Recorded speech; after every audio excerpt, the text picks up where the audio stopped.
How's it going? Oh, there you are. How are you doing? I'm doing well. How are you? I'm good. Very nice to Good. meet you. Same. It's a pleasure. Amazing. So I'm going to start just by reading your bio for anybody who didn't see the Okay. post, and then we'll get started with the interview, okay? That works. Okay, everybody. Abadeu is a multidisciplinary creative with 20 plus years experience in the industry, an array of talents from branding and web design to film and motion graphics. He started Merge of Maximum in 2013 with a group of creative friends who came together jointly after their talents to offer their talents to a wider audience, and has since worked with Grammy award-winning artists, Fortune 50 brands, and a host of startups by focusing on user-based design while creating winning catered experiences. Welcome to the show. How are you Thank you for having me. doing? I'm doing well. How are you? I'm good. I don't know why I asked you it That's, again. But to get started, please hmm give us a brief history of your educational background and just a bit about where you grew up, how you grew up. Okay. So, I went to VCU in Richmond, Virginia. I started design actually in high school. It kind of came to um, I was in it was an elective. It was a graphic design elective, and I came from like a Pan Africanist background, Mm. and so we were asked to create a flyer for the Black History program. And because I came up in the Black History, kind of the Pan Africanist, I knew a little things that I did, and I kind of incorporated it in the flyer. And when the flyer came out, I didn't know that they were so-called contesting it or anything like that. So when the flyer came out, it was on all the doors across the school, and I came in and I remember saying like, "Oh wow!" Like they didn't tell us. And then in the first thing, it's like this is the um, it was something that somebody saw so well that it became the promotion for the Black History program. And then the thing is, because I knew about so many other things, it was something that was also like educational in the educational institution. So I remember standing in front of the library and deciding right then and there that I would be like a visual communicator, that like visually it would be easier for me to communicate. So that's what pretty much got me in design. I grew up in Norfolk. I'm from Norfolk, Virginia. My parents studied at Norfolk State, and that's how I came into like the Pan Africanist culture. My name means Abadeu, the son of the heart of gold, and all of that pretty much kind of summed me up of how I got here. Yeah. Is it a Nigerian name? It was given to me during a naming ceremony. So they did traditional West Africanist traditions, but it came after 3 weeks. They had the naming ceremony, and then a priest went into trance and got my name from the ethers. And so it has Nigerian, it has Ghanaian. I've been in Ghana, and people said it. Abba means father, Day means God. I've heard in Portuguese, Abba means to Father God. So it pretty much has a lot of synonyms with, what do you call it, parallels with the languages. Do you ever feel pressure to live up to your name? You said, do I ever feel what? Pressure to live up to your name. Um, I feel more so ex excited, or more so have been honored to live up to my name. I don't necessarily ever feel a pressure to it, because I feel like it by calling it and by saying it, period, it kind of gives the energy for me to flow into it. So it's already kind of in that environment. So it's not like, oh, it's now time for me to be nice to somebody. I feel like it's genuinely I'll be nice after, so those things, yeah. Yeah. hmm Cool, cool, cool. Can you please tell us a bit about how Merge got started, just the beginning days? So Merger Maximum got started pretty much after one of my partners, where I am now with Conflux, um, he was my first client. This was in 2012, and I had just come off of working a project with a few other designers in the DMV area about putting a website together to help just DMV artists promote all of their work. We started something called DMV Jams, and everybody kind of came together. And so when Merge hit, well, excuse me, right after that happened in 2012, I got this first client, and it was the first time opening my agency, and I was pretty much by myself. And he asked me to build him a website, build him a brand, do him a video, pretty much build the whole thing. And we did it. It took about a year and some change, but it grew to the size that I realized the reason it grew that long, it took that long, is because I was doing it alone. So it was another creative. Instagram had just kind of started in the whole time period. So I was watching a lot of photographers. I was watching a lot of videographers. Well, video wasn't really that live yet, but they had links to different things. It was pretty much a whole bunch of collectives around. And so we decided, our brother, Master Williams on Instagram, and I decided to like join our forces and say, all right, let's see if we can do this so we can offer bigger paying clients and projects like that. We ended up around, I think about 4 or 5 of us came together, and then we initially got a warehouse in Northeast DC, and so we started working out of a warehouse and just bringing in collectives and different things like that, and having different people.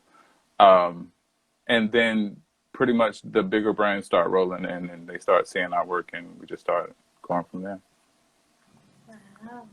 Who has been or what project, I guess, has been your favorite project to date working with Merge? Good question. I think one of my favorites to date was probably working with Solange and her team. When she came out with what is that? Saint Records, Saint Haran Records. Yeah. She asked us to come and help do some promotion and like occupy or pretty much document her first day in the launch. So that was real, because it was the first time that we all kind of came from a more playful side of what we do, in terms of like, we were already working a lot of corporate stuff. So it was the most time that we could kind of come back and decide. And so we all packed up and went up to New York and shot and did that. And that pretty much was the connections that started us networking from different people to say how we can jump from up to that. So that was the most, I think, in terms of the, I don't know. I guess the way they come through, every project has that whole, you know how you at a bank sometimes and you put the thing in the bank and it pops up and it goes on, and so for us it feels like the other side of the bank when a new project comes in and it comes down the thing and it's like, ooh, we don't know what's going to say, we don't know what it is. I think so every project has had that potential and growth into it. There's a statement that we came up with in some years called professionalism, or was it professionalism or personal professionalism? So pretty much taking our professionalism down to a personal level that it never feels like we're ever working. And so we'll be in some particular situations and people will be writing us a check and we'll be like, oh yeah, we forgot this is a more work relationship, and that you actually paying us money in that whole thing. So it's been some I think the funnest mostly, honestly, been the in-house ones, because there's no rules around how we could kind of fulfill whatever we need to fulfill, in those spaces. And the ones that really are events-based ones, because, nobody really knows what you do or anything or what you've been, or, are you familiar with the Better Business Bureau? BBB? Okay, so in the United States, there's 100, and right now probably 120-year-old organization called the Better Business Bureau, which is pretty much was responsible for keeping a quality assurance across businesses. And they came up with something in 2008 called the Accredited Business Bureau, or the Accredited Business. I guess it's how would you say it? A sticker or a swatch or something that goes online to verify businesses or whatever. And I created that in 2008. And after that kind of gave me the launch pad to leave and start what we ever started. So from 2008 to 2012, it was like trying to figure it out. And then so from 2012 on, it was like, okay, we figured it out. We've adjusted different things to actually be in process in full time. So it's those type of things that kind of bring the best in it. Between 2008 and 2012, what was the biggest challenge that you faced, either personally as a business person or as a team? The biggest challenge was the paradigm of how we was operating as business, pretty much like the believe it if you can or believe it if you can't, based off of if you've seen it or if you haven't seen it. And where we were coming up, we were very young. We were in our early 20s, and there wasn't any Black, African, or very large creative industries or creative agencies owned and ran by Black folks. So our biggest thing was like, well, if we don't see it, how is it true? So instead of not really wanting to go in and participate into somebody else's and build upon somebody else's, the hardest thing was being recognized in our own self to say, yeah, okay, it is okay, justifiable to pay this cost, or we are justifiable to be in this industry, even though we are necessarily brand new to it. And so the thing of even convincing family, friends, and people around you that you're serious about what you're doing, and it doesn't require you to have to go back in and pull a 9 to 5 or to do anything, like that the path to see that what you're talking about in terms of the vision, and then the work to know that the line to cross across it is difficult in terms of if you have the clarity that you can do it. Now, what benefited from there was it was a whole bunch of us who were kind of like that. We were all kind of like skip the 9 to 5, not saying the 9 to 5 is anything wrong with it, but it was kind of like it was important for us to say that we know that the skill sets that we have are enough to cut off a check or to put up a check. And so when I left the Better Business Bureau in 2008, my former boss was she was very micromanager type of thing. She was very micromanager, but it was a quality micromanager, meaning like I had to respect the fact that things were getting done, even though I didn't respect how they were getting done. Like I was a solo designer in probably a department of 5 or 6 departments, but I was the only designer for the entire United States. I was the only person.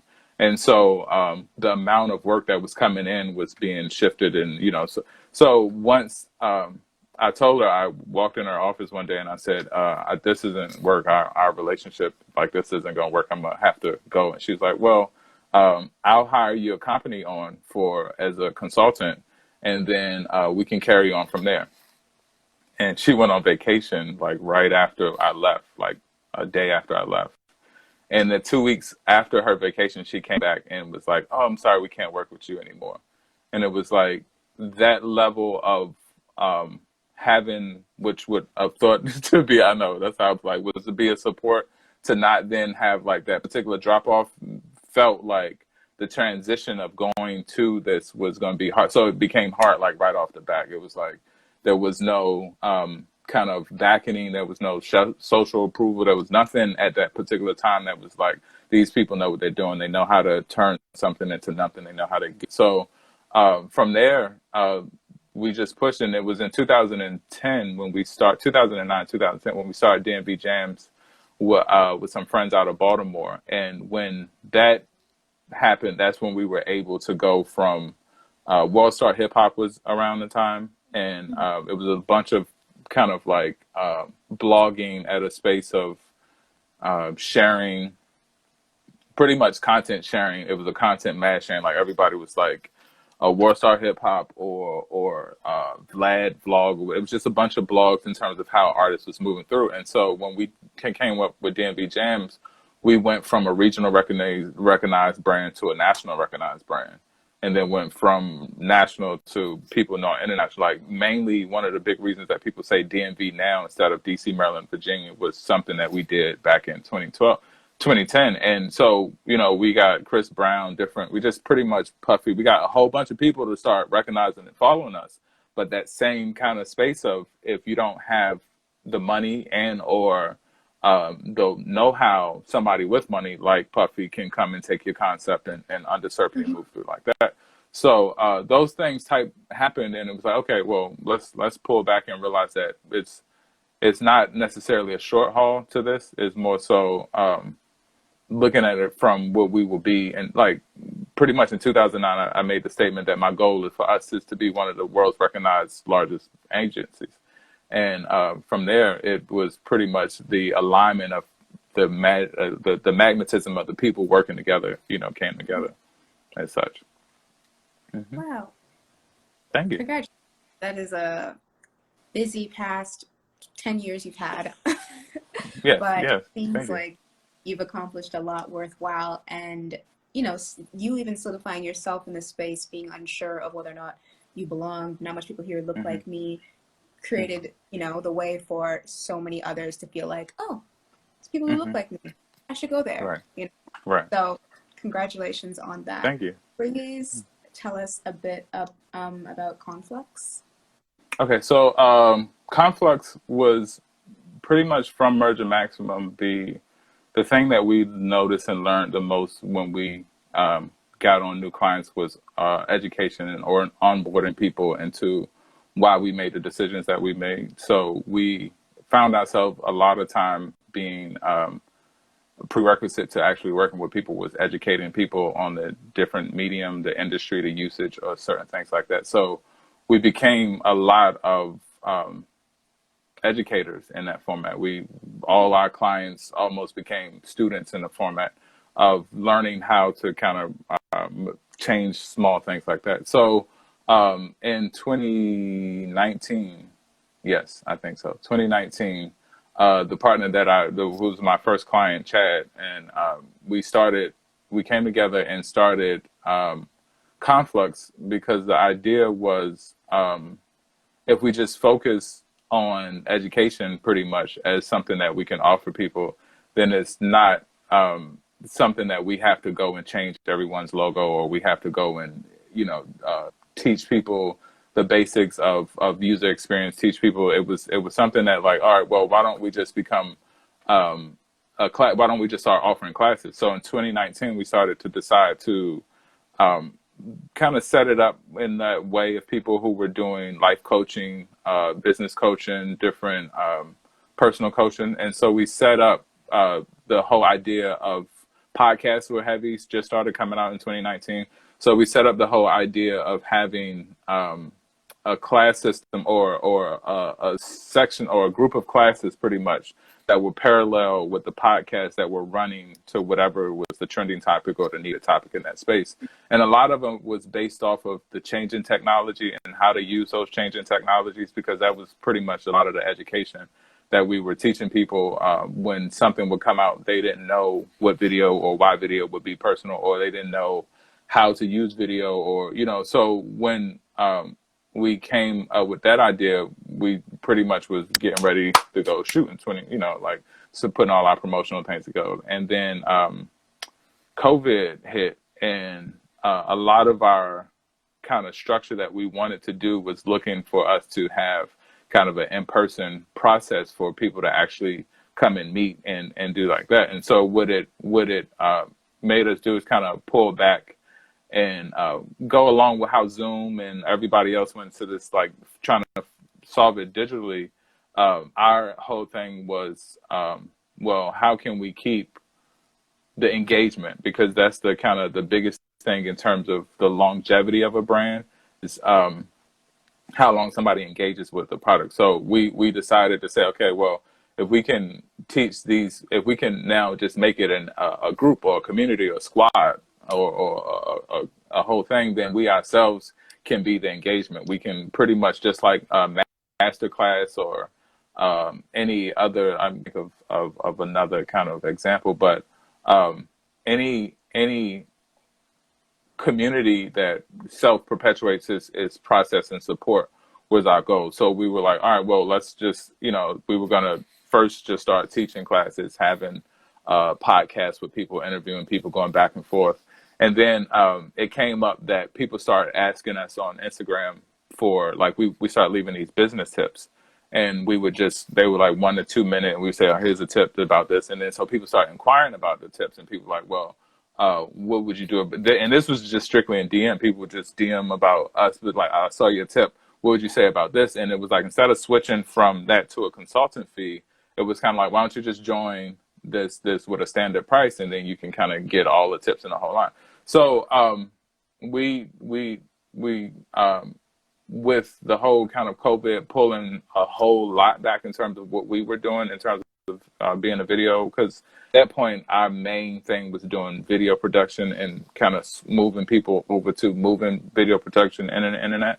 So at it when it kind of slowed down and passed out and came back, it was kind of like, all right, well, there's no way for us to kind of do Conflux. And then last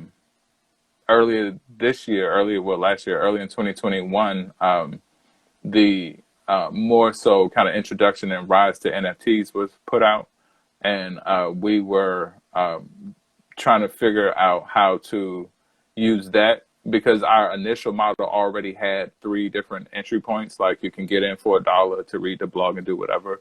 You can get in for $999 to actually have a pass and a token, or you can get in for $10K to actually have us to work in. So we had different price points and levels already and engaged in it for us to process. That way you could come in, and with a simple dollar, you can pretty much see everything. When you come in with $1,000, you can engage, and we can come back and forth. And then so all those particular levels, when the NFTs came along, we found a way to actually make a connection of the whole kind of cycle with Web3, to say, okay, you can have a member 3 and a token, and that token can hold your membership, or you can have that particular membership, and then you can say, and then the thing with NFTs and crypto, and I can go more into it, is the ability to resell, like the ability to buy a token, use it for however long you want to do. So it for us became this idea of really starting ourselves as a circling universe, like a university, like somebody can come in, get what they need, go out, sell it, and keep it moving. And so it wasn't like, you buy a life coach $1,000 class, and they'll go through all the different classes, they'll go through all the tracks or whatever, and then it's done. For us, it was more so how to kind of bring people in, teach people, and learn from people at the same time, and then make a community of people who just support each other, kind of growing up in this new move now. I like that. Each one teach one. That is the best thing you can do. Give something to a space, take something from it, so it keeps sustaining itself in that way. That's amazing.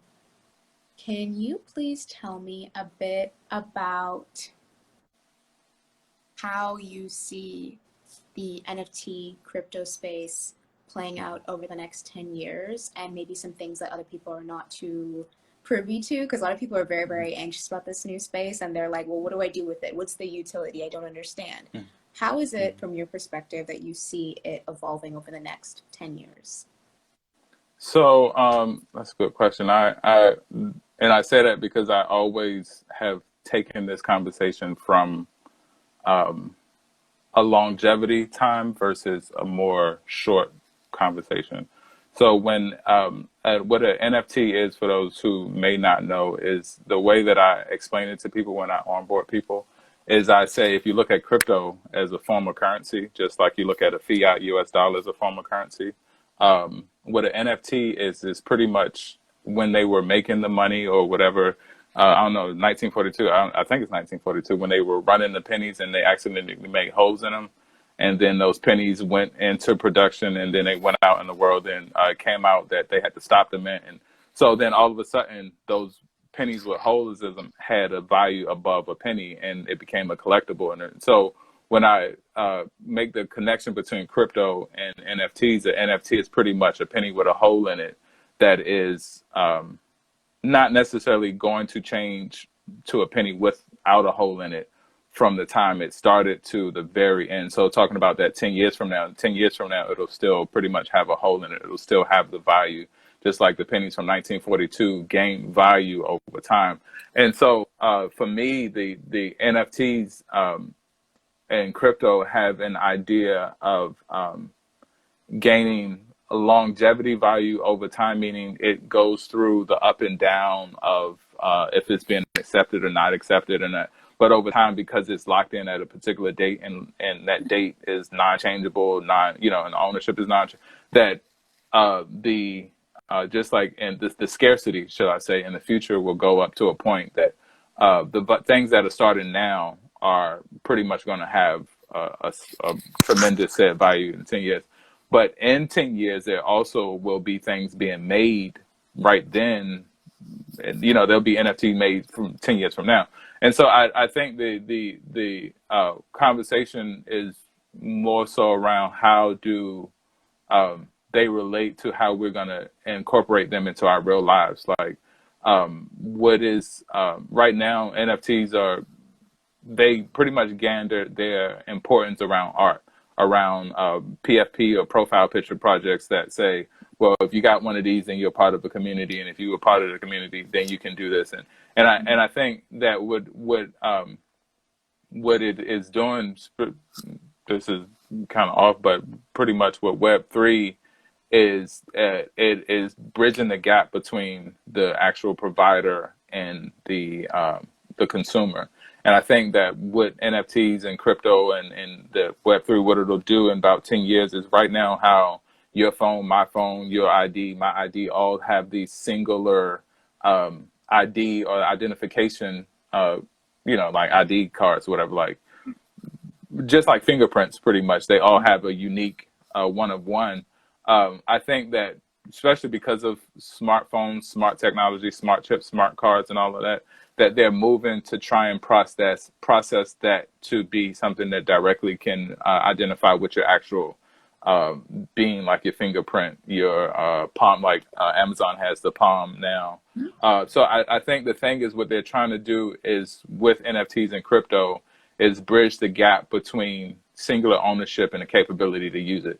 Meaning like, oh, I'm worth $1 million because $1 million is on my finger versus $1 million is in my wallet or $1 million is in my account. So I think what it is doing is trying to bridge that technology around pretty much how we interact with things. Because, Web 2 right now is pretty much social value. So all the right now, in terms of if I'm a company and I say, oh yeah, this influencer said we're dope. So now the influencers is the middle space between the company and the product. And I think now what Web3 is at is it's going to kind of bring it a little closer that says you're the influence because you got ownership or you got a part of it or you participate in it directly, instead of something that's like, what do you call it? Like another part. Because so pretty much I feel like the whole point is to try and get the money as fast as possible in terms of these particular industries. Are going to look at pretty much bridging the gap of removing any other third parties and the connection between the provider and the service. So, and a good example is, a gas station. Back in the day, gas stations used to have to like, they were already acceptable things. People would already go to, whatever gas station is closer to you. But then when the whole kind of promo thing came out and promotional came out, Web 1 required your email for you to get a some coupon code or something that you can use at the gas tank. That particular coupon code stayed with you no matter wherever you went in that whole thing. And now all of a sudden you go to the gas station, you have it. So email was the first point of contact from them to start giving their incentives all the way through you. Yeah. You had to get it online. And now in Web 2.0, that whole kind of thing was, catch a QR code or you see it somewhere, and scan this. And I think in the future, when we look at those whole things about how we looked at things when we were children and passing the eye scanning and the finger scanning, I think those are the things that they're moving towards, because the biggest issue with crypto and NFTs right now is the ability to, is the dependency on the internet. And meaning that it can't necessarily be completely adopted by the world, because there's large parts of the world don't have access, that won't have access. And so they're trying to figure out, well, if we can hub those particular locations, let's look somewhere like on the continent in Ghana or Kumasi or something. They're like, oh, well, let's put a hub in Kumasi. We can go and check in where you would do naturally all your other government things, like you check in with your thing, and from there you can have your update and your whole thing on your value. And then from where you go around the world or those whole things, you keeping your singular ID can make transactions at your local store, because they can, instead of having to have a visa to send all the way to the other side of the world to see if your visa, it's like, oh, let me send my thumbprint. My thumbprint went back to, Kumasi. Kumasi said I got $6, so they gave me the food. So, Yeah. so I think that's the biggest thing now.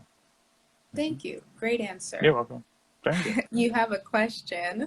Can you explain, this is from one of the viewers, can you explain more of the profile picture history / connection you mentioned to NFTs? So the NFTs profile pictures, NFTs, if recently in the news, two major projects called the Bored Ape Yacht Club and the Crypto Punks have been kind of pushed out as groups of 10,000 one-of-one pictures. So meaning is 10,000 pictures that are one-of-one and can't be duplicated, they can't be changed. So it's 10,000 pennies with a hole in it, pretty much. Yeah. And when they came out, pretty much the just almost like when Twitter came out and they had the blue star, or the verified, or Instagram came out, you had the blue star. They became social proof signs of a part of being a part of a group or part of an organization, or social value or status, pretty much. And so what these PFP projects have looked to do is to accumulate their value of how much they're worth with your status. So if you have a Bored Ape Yacht Club as your profile picture instead of your picture or my picture or icon or something as on your socials, then you will automatically kind of put into a status or seen as a status of somebody. So that's what they call social value, pretty much, like meaning that I'm actually paying money to get seen as. So, and people say I'm buying cool, pretty much. You can, and back in the day you had to actually be cool. Now you can just buy cool. You can buy it and afford and be amongst people who call a community, and from that PFP that space locks you into capabilities that like access, meaning access to certain things online or offline that other people can't have. It's almost like each one is a secret society, and you got to have your token to get into it. And they have been kind of being pushed through to try and the thing with it is that they put it out and then they're trying to solve what they're going to do with it now. Like people's like, oh, let me go ahead and get 10,000 tokens out, and then you mentioned utility, and it's a statement that people say a lot in terms of like, what is it actually going to do, or what's the benefit of me actually having it? And most of the initial utility that comes with these large projects is the ability to resell it and the ability to make money just like you would do for a stock. But some of them are looking for things to say, okay, well, you can get clothes that other people can't get, or you can get this this particular access, or this whatever that others can't get. And so we took advantage of that kind of with the Conflux in the format of only doing 10,000 university tokens. So the whole thing is like, we'll never have more than 10,000 people at a university. So it's almost like if we were in real life university, our building capacity would be 10,000. And if in our building capacity, and and our goal is, like you said, 10 years from now, is to be seen as a recognizable business development path, then by getting a token now, you have the ability to resell it to people later. But at the same time, you'll have ability to benefit from being in a community of what we talked about earlier, who teach and learn from each other. So our whole goal was to try and incorporate utility first before the benefit of the. So it's almost like a win-win. Traditionally, I'm a 3D designer and graphic designer.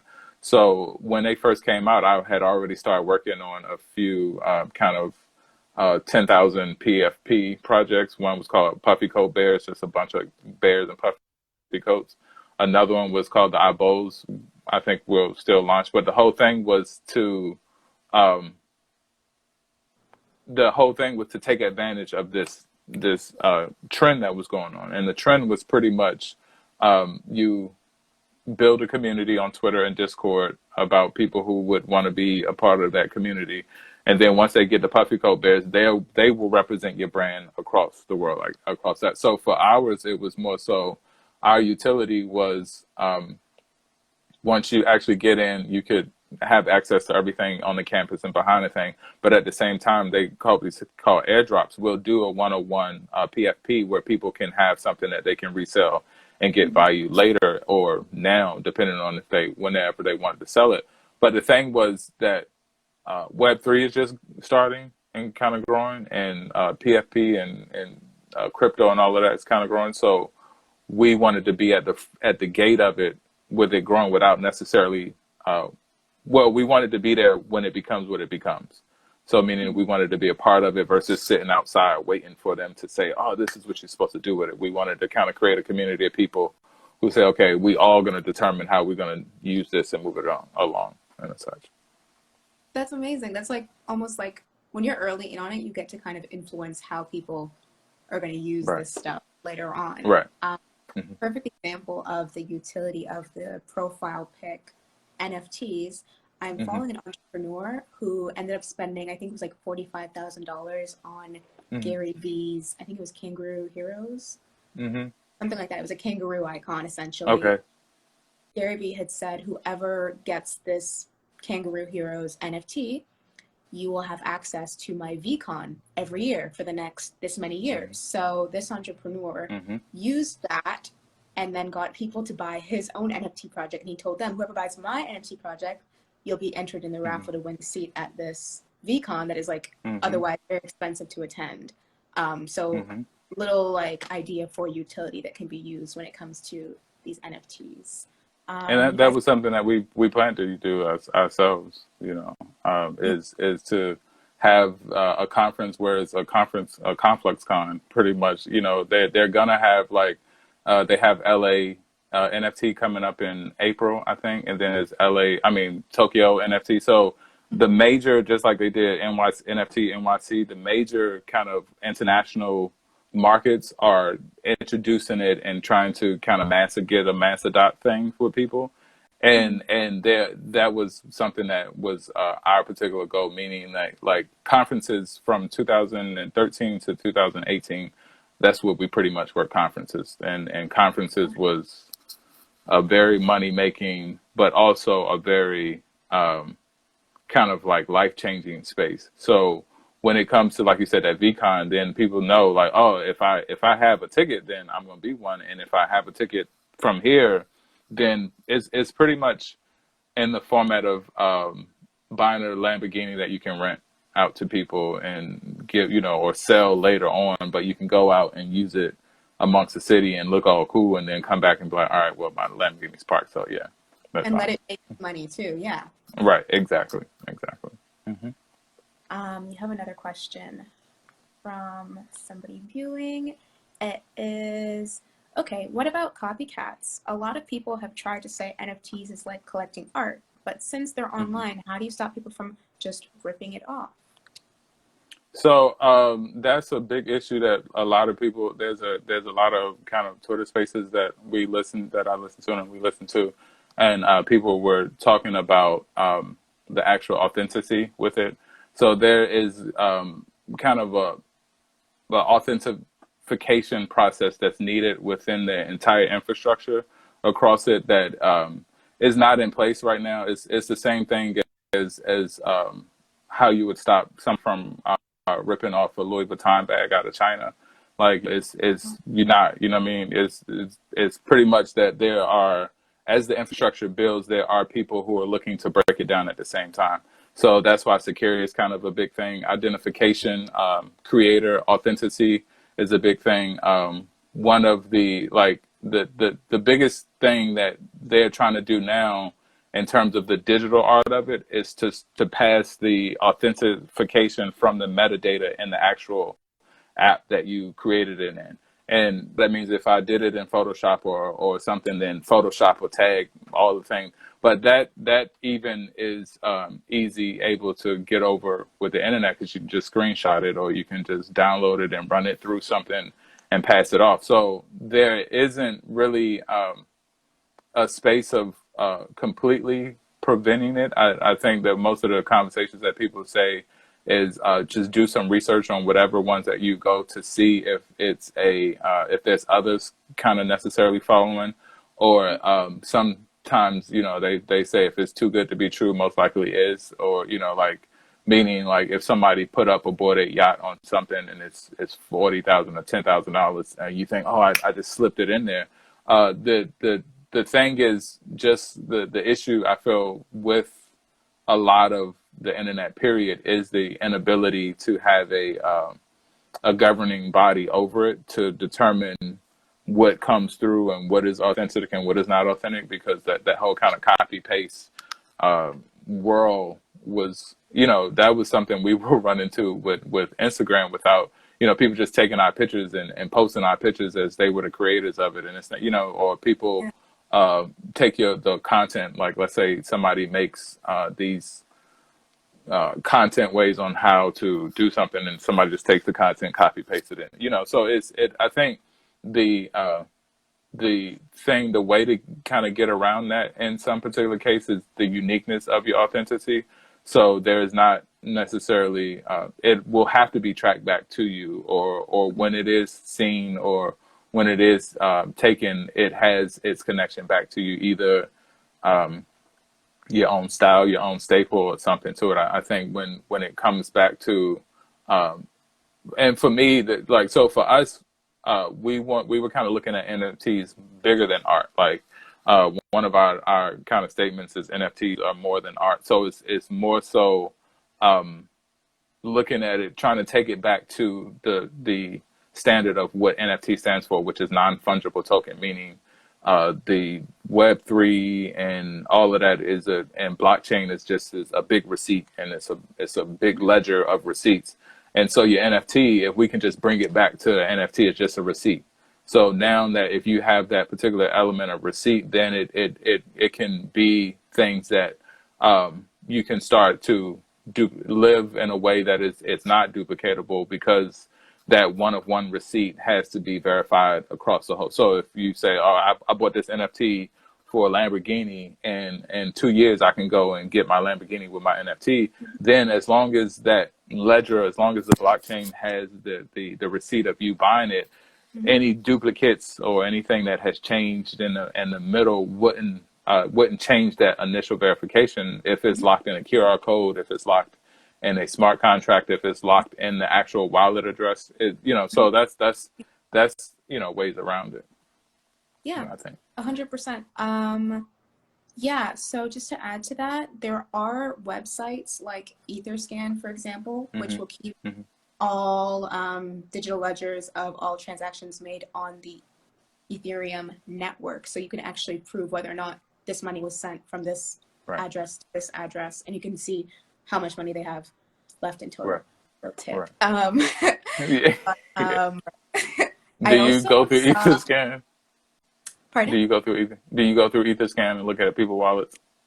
I did it one time just to figure out how it worked, because I was making a TikTok about it. I don't like, I'm not nosy like that. I don't care. Okay. But I would do it if I was like worried about, you know, a scam sort of situation, for sure. I know that way. And just like how Birkin has we only make this many Birkins a year. So if all these people are saying they got a Birkin this year, no, they didn't. Right. That's exactly. You know what I mean? It's kind of the same sort of accountability that's there. Someone said, yeah, like if people are trying to get PFPs on socials, they can just screenshot it and use them. I'm like, yes, you can, but it's like, we can prove that you don't actually own it, which is the point. What is going to happen, I feel, and what has kind of been a thing is social right now owns the authentication or the authenticating of someone's identity, meaning like with you log into your Twitter profile, or your Facebook or whatever, then you can log into Twitter, Facebook, and go on the other side. So I think now what's going to happen is that wallet is going to connect to the social profile. So what they can have is necessarily PFP verification. So just like the blue check right there have it, they're looking at having another check right beside it that says this PFP has been verified with. So meaning now the socials are going to connect to your wallets, and your wallet is pretty much where they want you to connect to, because that's the future in terms of the whole goal of, like, if we can identify it. So I think that's a workaround that they are looking at in terms. I know Twitter is looking at it because Twitter is largely responsible, for the growth of NFTs right now. So I know Twitter is looking at it. I know Facebook will look at it. I don't know about TikTok, but I know that they're gonna try and put it in the whole thing. Is like, instead of just connect your like you're on Spotify, and they say Spotify says connect your Facebook account, and then you go on Facebook and it says, can you approve this, this, and this, and this, and this, and say yes, And so I think the thing is going to be, you're going to connect to Facebook and they say connect your wallet. Can we approve this, this? And so I think that the train for those, especially as those blue chip, like those very expensive PFPs, like the Bored Ape Yachts or the Crypto Punks or things that run up, I think they're going to get, because even on particular platforms that they're on, like OpenSea and different things, they're already kind of put in verified groups. So I think the whole thing is just moving that verification, authentication through the entire network and connecting the network. So you can be somewhere and not just have a screenshot of somebody else's thing and just use your screen. Like, for instance, the COVID thing is going on, and people are like, yo, let me get a screenshot of your COVID card so I can get into certain things. The people are really doing it. So it's like, that level of, oh, well, I go to the store, I can just show my thing and go through, is not like, oh, I can show my card and then have it actually scanned there and verified to a system. So I think the idea is to eventually get up to the speed that these things are done in a space to allow people to kind of keep a real time experience with what they're doing. The technology is going to have to advance in order to be able to verify these new what do you call them? PFPs or well, the thing that I agree, and that's kind of the whole thing with the whole industry. Like, a lot of it is moving before the technology, and then on the other side of a lot of the technology is already there, just not incorporated to, like, a lot of people don't have an idea that their phone is pretty much like their social security number. So, like like, you don't think your wallet, your phone, and your, if you have a tablet, then you have two social security numbers. Your geolocation, everywhere you go, everything I know it gets real kind of like privacy into your stuff with it. But a lot of people are already living in that acceptability. Like, a lot of people aren't saying, oh, let me go change my SIM card every other day so I don't have to be. So meaning, like, if you, like, I know people who've had their same phone number since college. And, and from that amount of time, everywhere they've been, every conversation they've had, so for us to look back and say, oh, well, they're already keeping this data, tracking this data, utilizing this data, breaking down this data, so at this point, it has already been used to a benefit of where look at Edward Snowden and that whole kind of thing that came out from that whole thing. It was already very clear that they get enough of what they need from just our phones. So now the whole thing is, again, back to that paradigm. It's like, are you okay now giving that freely? Are you okay now getting that freely? Are you okay?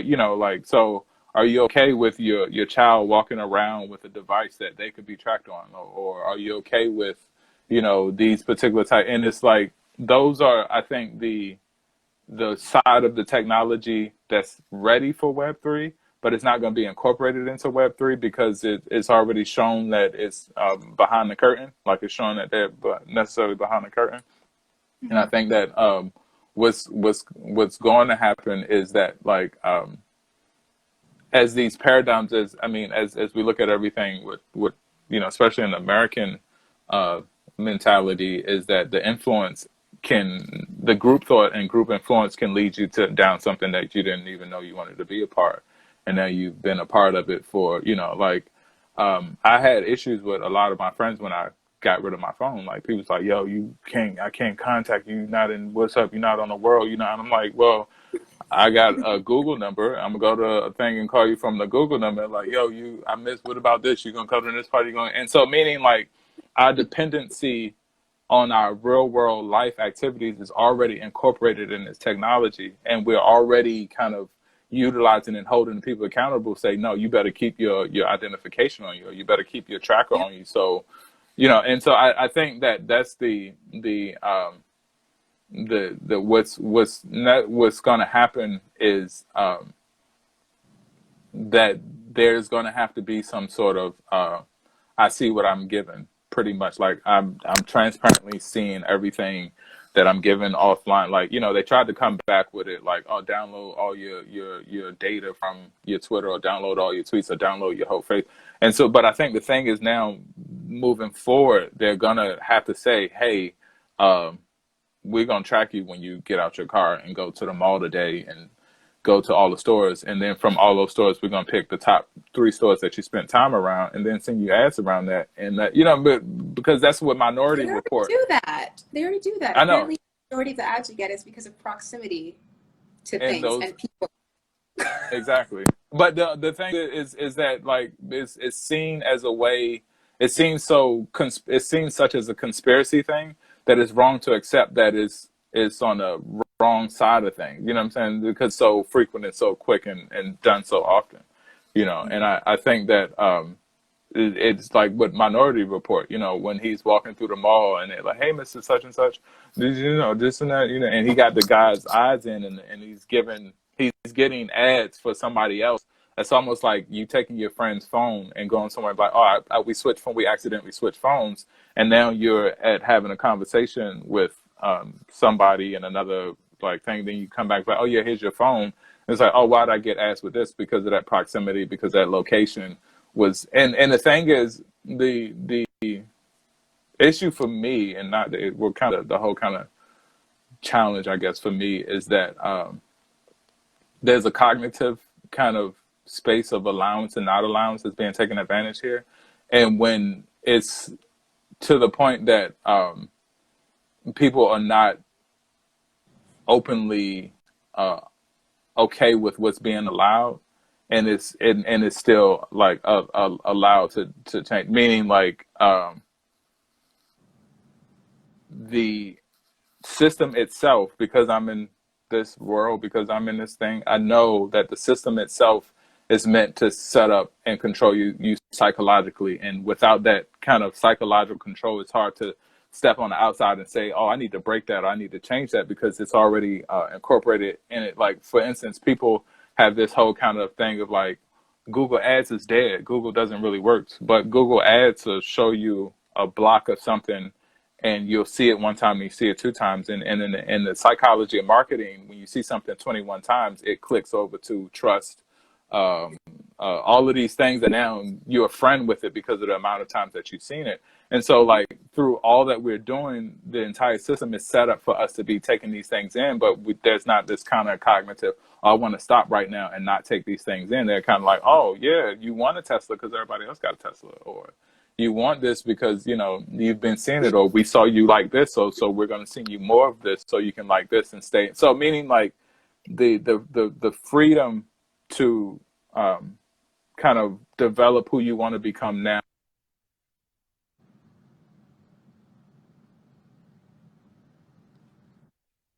Its challenge on the other side is to if people are going to pretty much get in your private much. So meaning like you can't necessarily choose to check it off, or cut it off. Like it's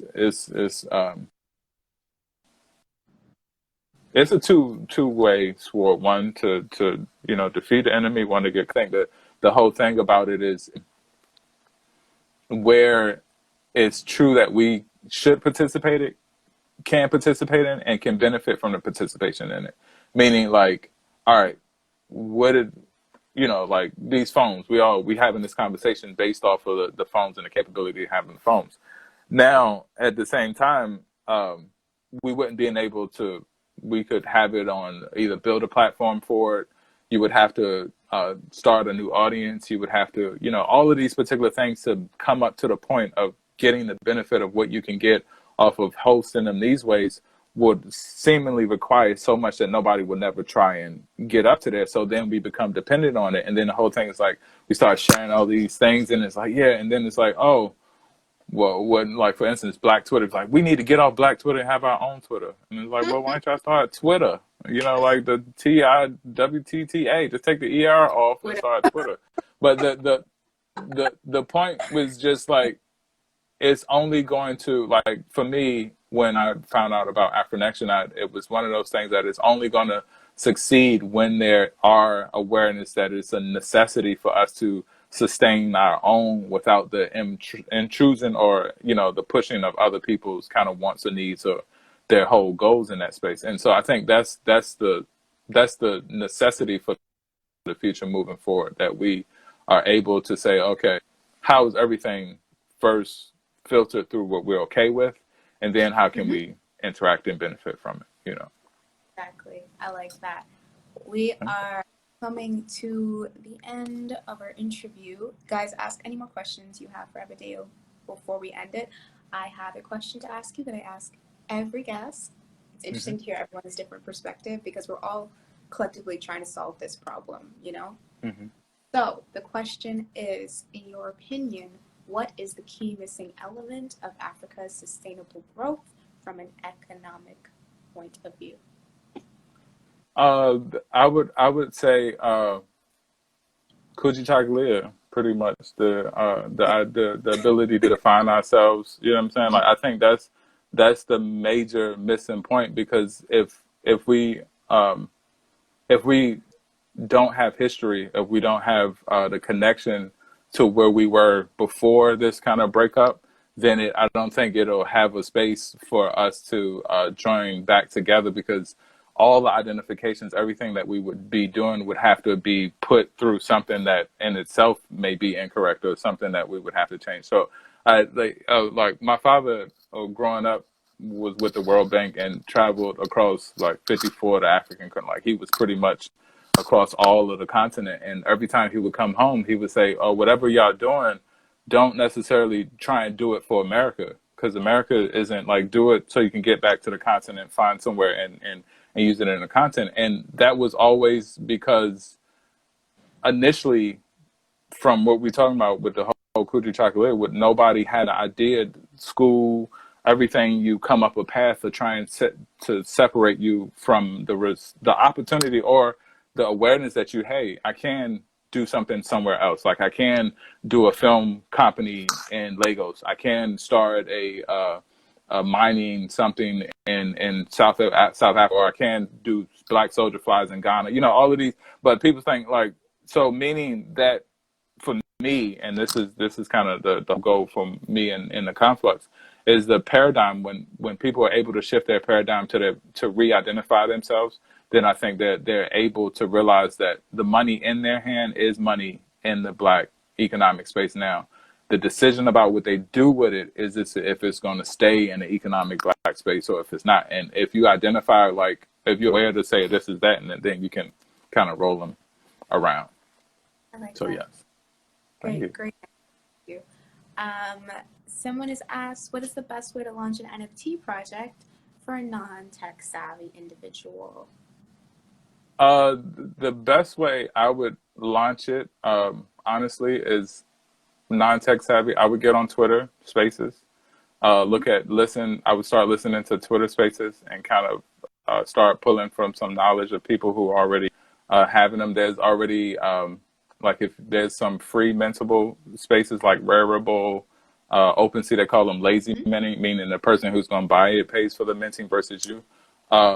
But the things about NFTs is, before I would really kind of focus on the education of it. I would focus on what makes it similar to what I'm looking for in terms of what it is, and then what makes it different.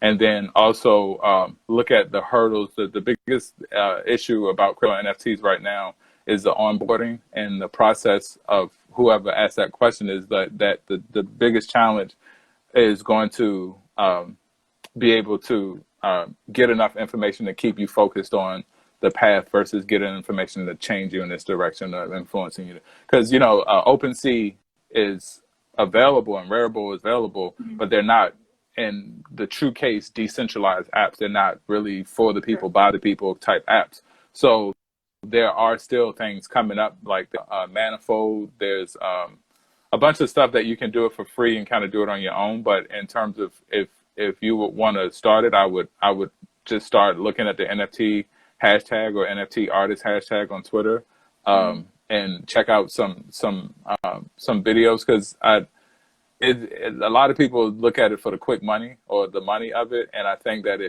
if you can kind of see how it's pretty much we're at the internet when the internet first came out type, like we're on the ground floor. So when the internet first came out, they didn't think, oh, we're gonna have face-to-face conversations.